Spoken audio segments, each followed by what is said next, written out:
As someone who's been in the horror sphere for quite some time now, I've seen it all, your Fazbears, your Slender Men, the Bible, and all the other things. Horror is the most dumb, derivative, and repetitive genre out there, so you can bet your life savings that there's a bunch of tropes out there. Hey everyone, welcome to class. Today I'm going to show you 3 different segments from 3 different horror games, and we're going to discuss them afterwards, and maybe we're going to do a bit of comparing and contrasting at the end there. So alright, let's get started. No time, no point in wasting your time. I'm not wasting your time right now. The time. Who are all you people? 2016. The first game up here is Resident Evil 7 Biohazard, which 2 of you may know is my favorite video game ever. In the first part of the game, there's a scene where you see Jack Baker walk by ominously and then suddenly disappear.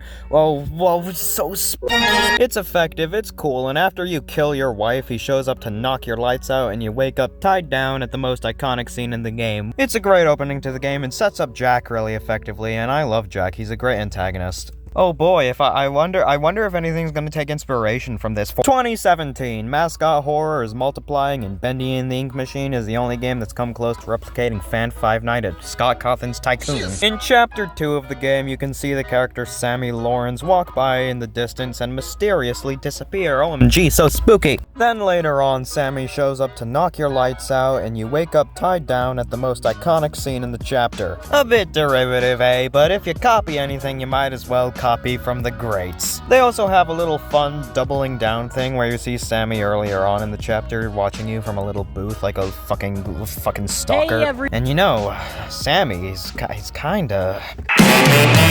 He's pretty cool, I guess.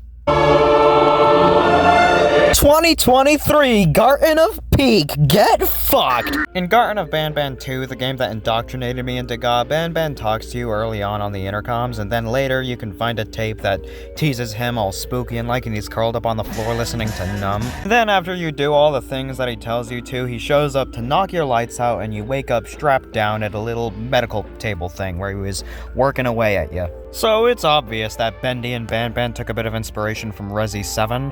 And that's fine, everything is derivative of something, everything takes inspiration from each other because we take inspiration from the world, and that was created by the lizard people and the space wizards. And the idea of seeing the threat early before they knock you out doesn't feel like a super original idea, but I don't know any earlier cases of it happening before Resi 7, and don't tell me about any more, I don't like being corrected, fuck you. I do not want to accuse these horror icons of copying each other's homework, no. I want to determine who is the best. Before we do, I actually want to say that when Banban 2 came out, I saw so many people saying that they copied Bendy and no one fucking mentioned Resi 7, and that made me so fucking angry. It's actually pretty straightforward.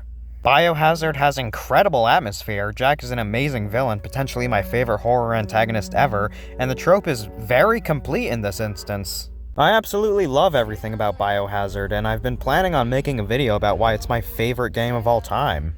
But there's just one little issue. Jack doesn't do it with his tongue out! Banban, sweep bird up, fuckers!